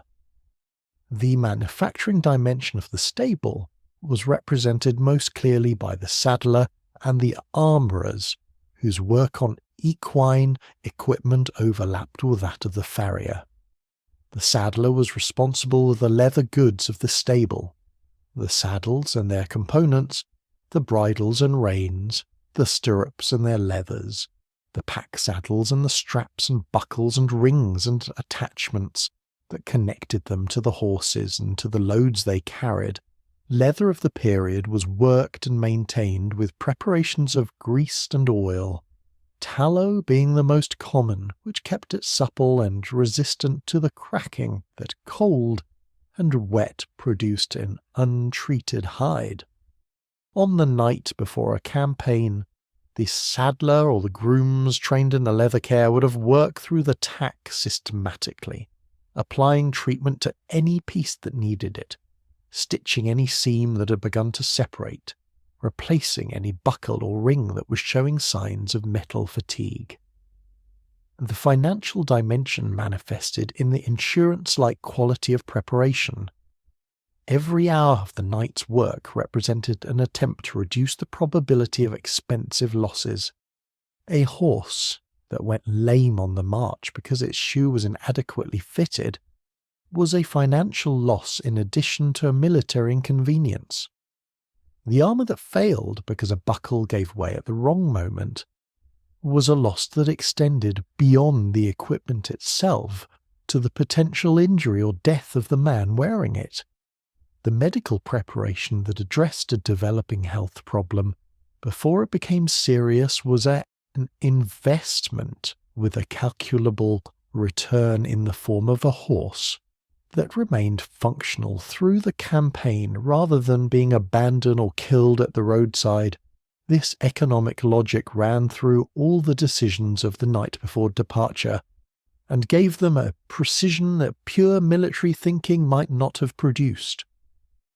The head groom, who insisted on replacing a shoe that might have lasted another few days, was calculating at some level the risk-adjusted cost of a lame horse against the relatively small cost of a new shoe applied tonight. The saddler, who spent an extra hour restitching a girth, was calculating the cost of a rider unsaddled in combat against the hour of his own time. These were not formal calculations written out in ledgers. They were the accumulated practical wisdom of people who had seen what happened when things went wrong, and who had organized their professional lives around preventing exactly those outcomes. The relationship between the stable and the castle's financial administration was therefore intimate in a way that the modern separation between animal care and financial management might make difficult to understand. The Royal Marshal, in his dual role as officer of the stable and officer of the court, embodied this connection. His authority extended from the physical care of the horses to the financial management of all the resources required to maintain them, and his reporting to the king or lord included both dimensions, the condition of the animals and the state of the accounts that sustained their care. The men who worked under him occupied a world in which the physical and the economic were inseparably bound. The groom who negotiated the purchase of hay from a local farmer was the same person who used that hay to keep the horses fed. The farrier who purchased iron and coal for his forge was the same person who shaped that iron into the shoes that kept the horses moving. The saddler who bought hide from the castle's leather workers was the same person who cut and stitched that hide into the equipment that connected horse and rider. The boundary between production and use was minimal in the medieval stable, and this integration gave the stable workers a comprehensive understanding of their trade that the modern division of labour has largely dissolved. The horses themselves, as objects of such extensive economic investment and professional attention, occupied a peculiar position in the medieval social imagination. They were animals, clearly below humans in the natural order as the medieval period understood it, and their interest was subordinated to human needs as a matter of theological principle. But they were also objects of extraordinary value, of professional devotion, of an attention and care that the period's philosophy would not have described in terms of the horse's inherent worth, but that functioned in practice as a recognition that these animals mattered in ways that went beyond their price. The names of famous horses appear in the historical record when the horses of famous men are mentioned in contexts where their identity was significant. A king's destrier that performed notably at a great tournament might be named in the accounts of that tournament. A war horse that survived an extraordinary campaign might be mentioned in the life of the lord who rode it. These references are scattered and incidental, but they suggest that the naming of individual horses, the recognition of them as specific beings rather than interchangeable units of military equipment, was a practice that extended beyond the stable workers who knew every horse by name to the lords and knights who owned them. The tournament horse, the destrier, trained for the formal competition of the tournament rather than for the irregular violence of actual war, was a particularly refined product of the stable's work. Tournament fighting, which by the later medieval period had developed into a highly stylized performance of martial skill, made very specific demands on the horse. It needed to be capable of the controlled, powerful forward movement called the charge, in which horse and rider approached the opponent at speed along a prescribed line. It needed to maintain this movement reliably under conditions of noise and visual distraction. And it needed to do so in a physical condition that allowed it to perform repeatedly across a tournament that might last several days. The preparation of a tournament horse was in some respects more demanding than the preparation of a campaign horse, because the requirements were more precise, and the assessment of performance was more immediate and public. A campaign horse that performed adequately was a successful campaign horse. A tournament horse that performed in a way that reflected poorly on its rider was a failure in a setting where reputation was everything. The grooms and trainers who worked with tournament horses were therefore specialists within the already specialized world of the military stable, people whose work was subject to a particularly visible form of evaluation and whose expertise in the precise conditioning and training required was highly valued. On the night before a campaign departure, the tournament horses that were being taken to war might have presented a specific management challenge. These animals were conditioned for a type of performance that was different in important respects from the sustained endurance of the campaign march, and the transition from tournament fitness to campaign fitness was a physiological process that could not be rushed. The groom, who knew a tournament horse's capabilities and limitations, was the person best positioned to advise on whether the animal was genuinely ready for the demands of a military campaign. And this advice might not always have been welcome to the lord who wanted to bring his best horses regardless of their current condition. The women of the castle had their own relationship to the stable, though it was more constrained than that of the men and less often represented in the surviving records. Noble women rode. This was a normal part of aristocratic life, and the management of the horses used for women's riding was part of the stable's routine responsibilities. The palfrey, the smooth-gaited horse bred for comfortable riding, was the standard mount for women of the nobility, and the qualities prized in a palfrey, the gentle gait, the willing temperament, the ability to maintain a steady pace across variable ground, were qualities that required the same careful breeding and training as the more dramatic virtues of the destrier. On the night before a campaign, the women who were staying behind might have visited the stables, not as managers but as people saying farewell to familiar animals that were going to war with their husbands or fathers or brothers. The horse that a woman had ridden regularly, that she had fed and had responded to her voice, was being taken away from the castle's daily life and placed in the uncertainty of the campaign. This was a small loss within the larger loss of the departure itself, and it may have been marked by the same quiet attention that characterized the rest of the night's activity in the stables. The children of the household, the sons and daughters of the lord who were old enough to understand that something significant was happening, might also have been present. The castle of the medieval period was not a place where children was protected from the realities of adult life in the way that modern sensibilities might prefer.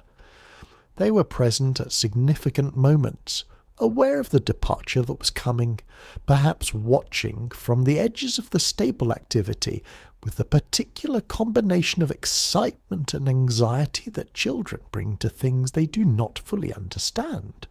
The horses they had learned to ride, The animals that had been part of their daily world were leaving in the morning with the adults who were also leaving, and the stable on the night before the departure was a place where this was real in a way it had not been real before. The grooms who had taught those children to ride, who had led them patiently around the stable yard on horses chosen for gentleness and reliability, were the same men who are now working through the night to prepare those horses and others for the rigours of war. The continuity between these two aspects of the stable's life, the peaceful domestic training of children and the urgent martial preparation of an army, was not a contradiction, but a reflection of the range of functions that the medieval stable served and the range of relationships it supported. Or the passage of time through the night would have been marked for the stable workers by the sounds of the castle's religious life rather than by any mechanical clock. The medieval monastery and the church that was integral to the castle's life divided the night into canonical hours, each marked by prayer and the ringing of bells. Compline, the final prayer of the day, was the official end of the waking world. Matins and Lloyds, in the deep hours of the night, marked a kind of midpoint. Prime was the dawn prayer, the signal that the night was ending and the day's work was beginning in the world outside the stable, which had never fully stopped. The stable workers who heard these bells in the course of their night's labour had a different relationship to them than the monks or the household members who were supposed to be asleep between them. The bells marked time, but the work did not stop at their sound. Compline might find the farrier still at his forge. Matins might find the head groom still walking a stall by lantern light. Prime might find men who had worked through the entire night greeting the dawn with the flat satisfaction of people who had done what was required of them, who were tired but not undone, who had the particular clarity that comes at the end of a long night of skilled work completed well.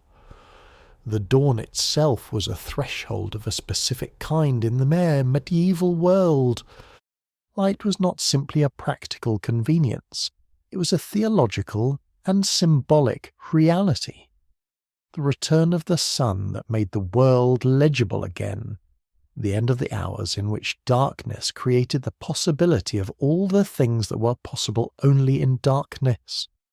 The stable in the pre-dawn hours had a different quality from the stable in the first light, not because the work changed, but because the frame changed, because the night that had held the preparation was releasing it into the world of day, into the world of action and consequence. The horses sensed this too in their way. The quality of light in the stable changed as dawn approached, the torches becoming less dominant as the pale light began to penetrate through the openings in the walls. The sounds outside the stable changed. Birds, distant activity in the kitchen, the movement of early risers in the castle yard.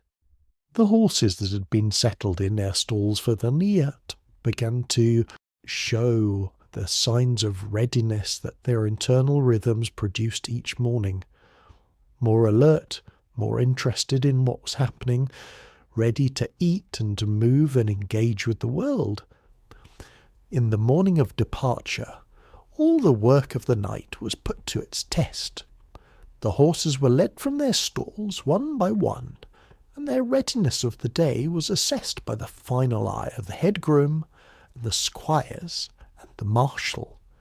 Each shoe was checked one last time. Each piece of tack was fitted and its fit evaluated by experienced hands. Each pack saddle was loaded and balanced with the care that the night's preparation had established as the correct approach, and then the column formed and the gates opened and everything that had been prepared in the dark moved out into the light. What we do not know and cannot know is how many of those horses and those men came home. The chronicles that recorded the outcomes of medieval campaigns did not track the horses. They recorded the victories and defeats, the names of the fallen nobles, and the occasional remarkable act of individual valour. The horses that carried those nobles, the destriers that survived or did not survive the campaign's demands, the palfreys that died of exposure on autumn roads, the pack horses that went lame in the third week of a 6-week march. These were not subjects for the historical record, and yet they were the real infrastructure of the history that was recorded. Every battle that a medieval army won was won partly because its horses were still functional when the battle came. Every campaign that failed partly because of logistical breakdown had at its core, somewhere in that breakdown, the failure of the preparation that the night before departure was designed to achieve. The invisible work of the stable was not separate from the visible history of medieval warfare. It was the foundation on which that history was built, the material condition on which all the human decisions and all the tactical choices ultimately depended. To know this, and to allow it to become part of how we understand the medieval world, is to see that world more fully, not only as a world of lords and kings and battles and sieges and negotiations and the dramatic events that fill the chronicles, but also as a world of grooms and farriers and saddlers and stable boys, of stone buildings and straw bedding and lantern light, of patient attention to the bodies of animals that could not speak, but communicated everything necessary through the medium of their physical condition and their behaviour. It is to see the night before a campaign not as empty time before the real action begins, but as one of the most labour-intensive and skill-dependent periods in the entire cycle of medieval military life. It is to see the stable not as a backdrop, but as a site of history in its own right. So horses standing in their stalls in the last hours before the army's departure are the still point at the centre of all this. They are the reason for everything that is happening around them. They are the purpose of the farrier's fire and the saddler's needle and the groom's careful hands. They are, in a sense that the medieval world would have expressed in theological terms, but that we can express in simpler ones, the animals on whose survival everything else depended.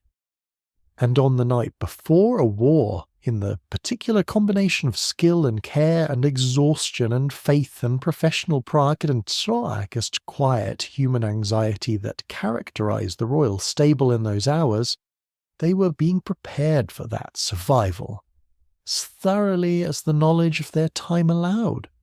We can close our eyes on this. On the torchlight in the stable, on the sound of the hammer on the anvil, the sound of the brush through the mane, the sound of water poured from a bucket into a wooden trough, on the voice of the groom speaking quietly to the horse that is too aware of the night's unusual quality to settle easily, on the smell of a straw and iron, oil, and the particular warm animal smell that fills a stable. And that is, for the people who have spent their lives in this work, the smell of home. This is what happened in the royal stables the night before a war. Not the trumpets and the banners, not the speeches and the prayers said in the great hall, not the strategic decisions that would shape the course of the campaign. Those things happened too, in their places, and they had their importance. But in the long stone building at the edge of the castle yard, men worked through the dark hours doing the quiet, essential, invisible labour that made everything else possible. They worked by firelight. They worked with their hands. They worked in relationship with animals that depended entirely on their skill and their attention, and their accumulated knowledge of what a horse requires and what it can survive. The history that was made in that building on those nights was not the history that was written down, but it was the history that was lived, and it was real, and in its quiet, careful, unrecorded way, it mattered as much as anything else that happened in the world of the medieval castle in the long night before the morning of war. The question of what happened to the horses after a campaign ended deserves as much attention as what happened to them in the preparation before it. The return from war, when it came, was not simply a reversal of the departure. The horses that came home were different from the horses that had left, and the work of receiving them back into the stable was another form of skilled labour that the stable staff performed without credit or record. The campaign horse returning from active service would have been in a condition that reflected everything it had experienced. The miles it had walked, the weather it had endured, the food it had eaten or gone without, the injuries it had sustained, and the extent to which they had been treated or had healed on their own, the psychological residue of stress and fear, and the irregular rhythms of military life. The experienced groom who received such a horse into the stable on its return was reading all of this in the animal's condition, assessing the gap between what had left and what had come back, estimating the time and care that would be required to restore the horse to something approaching its previous state. Some horses came back damaged in ways that would never fully heal. The medieval period had no concept of rehabilitation in the modern sense, but practical stable workers understood that some injuries left permanent changes in a horse's movement or capacity. A horse that had sustained a significant joint injury on campaign might never be capable of the extended work it had performed before.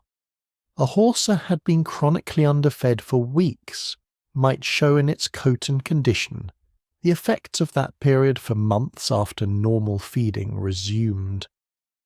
A horse that had been frightened, badly frightened, by the violence of battle might carry the residue of that fear in its behaviour for the rest of its life, shying at sounds or movements that had not previously bothered it, requiring more careful management than it had needed before the experience that had changed it. The head groom's assessment of returning horses was therefore not merely a health check. It was a renegotiation of what each animal could now be asked to do, of where its capabilities had been permanently altered by the campaign, of which horses could return to their previous roles, and which needed to be retired to less demanding work or removed from the working stable entirely.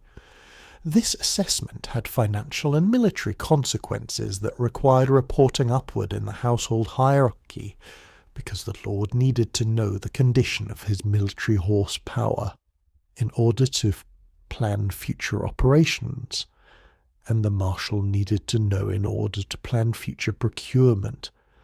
The procurement of horses was another dimension of the stable's work that the night before a campaign brought into sharp focus, because the departure of a significant number of the stable's best animals created a gap that would need to be filled, either by the return of those animals in good condition or by the acquisition of new ones.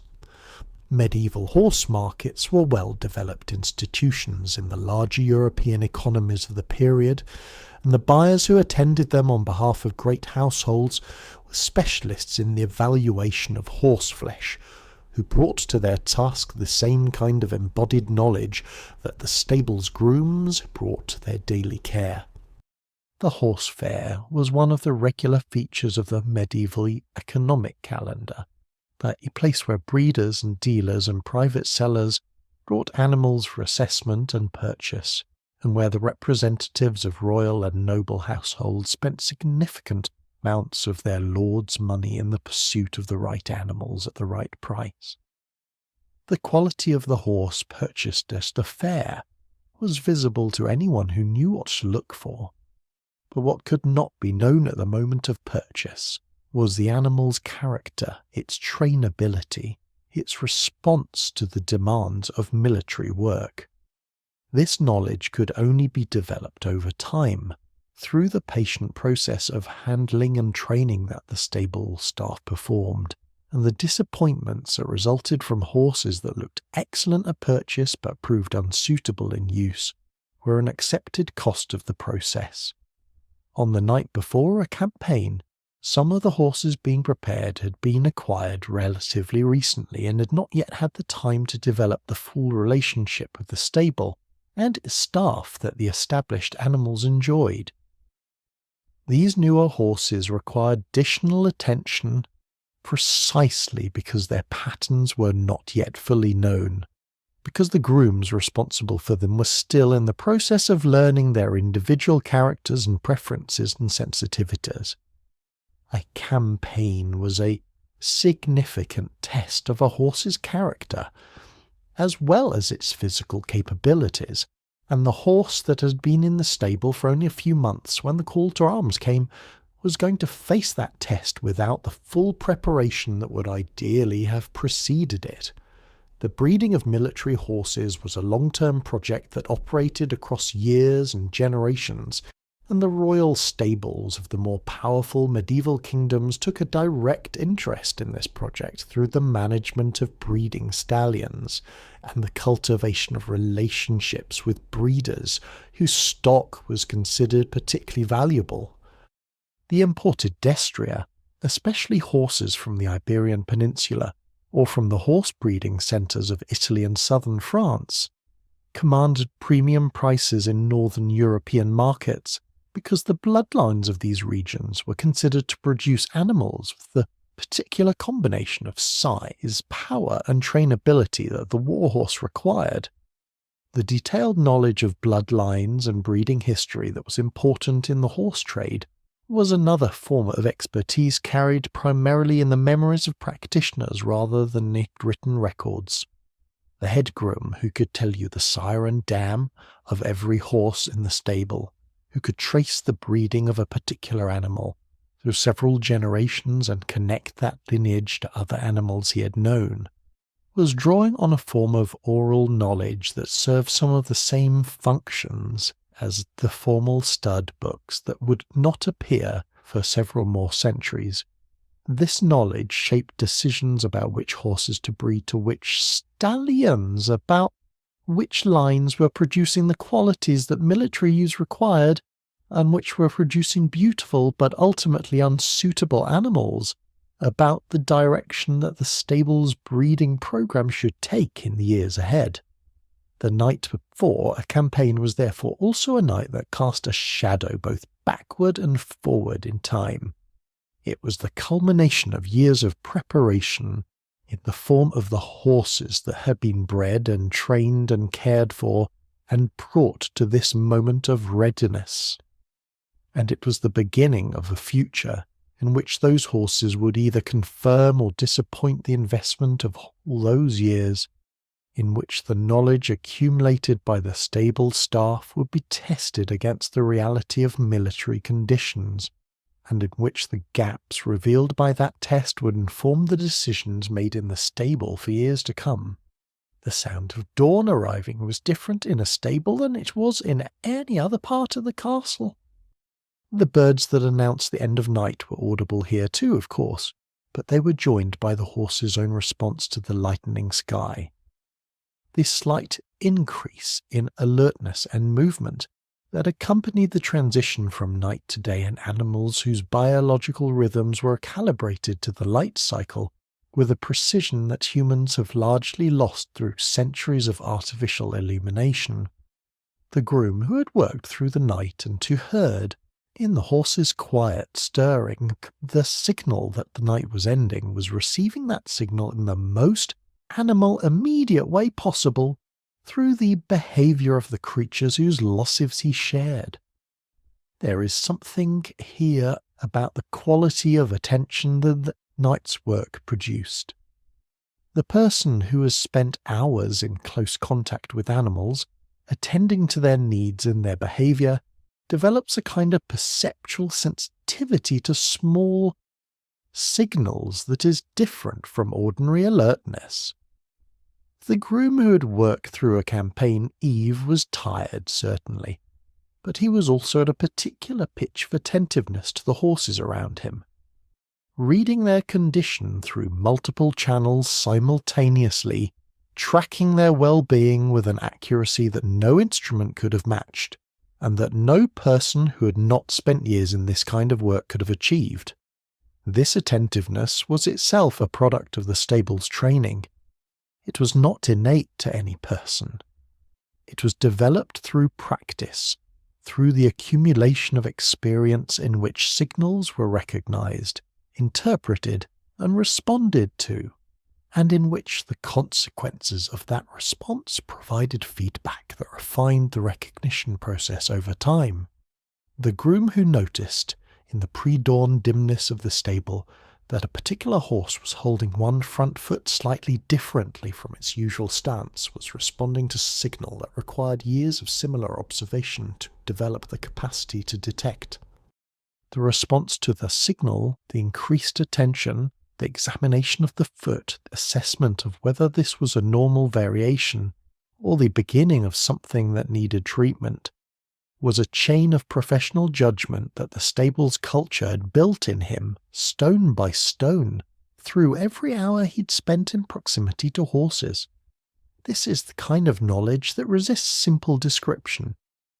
It is knowledge that exists primarily in the body and in the trained perceptual system, in the relationship between the person and the animal that develops over sustained contact. It cannot be fully captured in a manual or a protocol.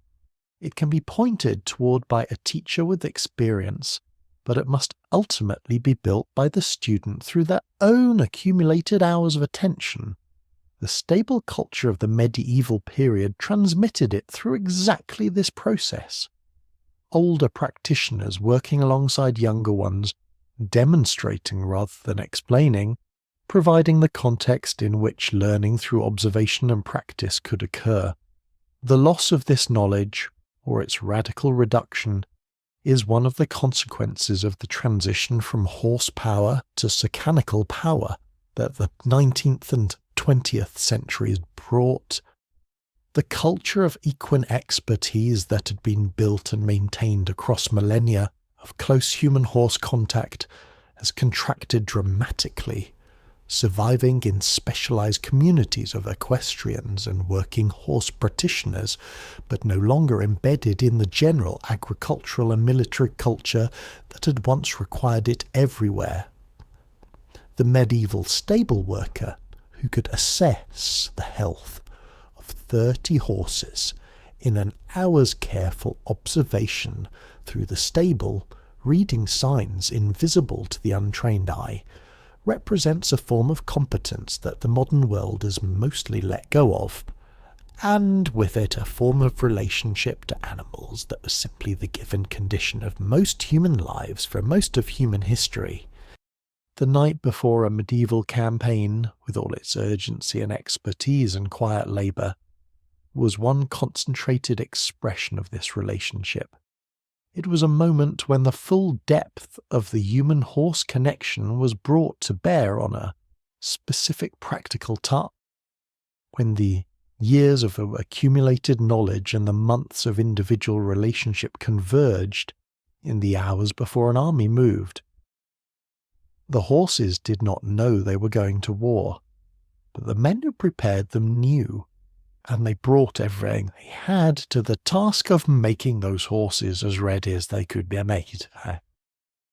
This is what it meant to care for an animal in the medieval world. Not sentimental attachment, though, that existed too, but the serious, skilled, total commitment of professional attention to a living being whose welfare was your responsibility and whose survival was the measure of your work. Let the stable be quiet now. Let the last of the torches burn down. Let the horses breathe in the stratus-scented dark. The work is done, or as done as this night can make it. The morning will come when it comes, and the column will form when the sun is high enough to see the road, and the horses will step out of the stable yard with their coats brushed, and their shoes bright, and their bodies as ready as months of care, and the long hours of this particular night could make them. And the grooms will watch them go, standing in the doorway of the stable with a particular combination of professional satisfaction and personal worry that belongs to people who have done everything they can and must now trust the road.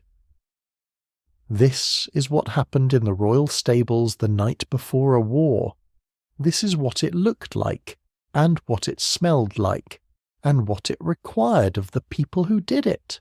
It is history that was not written down, and history that the horses themselves carried in their feet and their flanks, and the quality of their readiness as they walked into the morning. It is the kind of history that does not announce itself. It simply shows up, having done its work, in the condition of the army that moves out when the gate opens, and the sun is rising, and the long preparations of the night before are done. The morning light on the stable floor was the same light that fell on the road outside the castle. It did not distinguish between them. It fell on the swept stone of the yard, on the polished shoes of the horses as they were led out, on the faces of the men who had worked through the night and who now stood watching the army foreman move, carrying in their tired eyes the full weight of everything that had been done since the darkness came and the work began. The history of a campaign begins, in the end, with this light, with the night before, with the hands and the knowledge and the patient invisible labour that made the morning possible.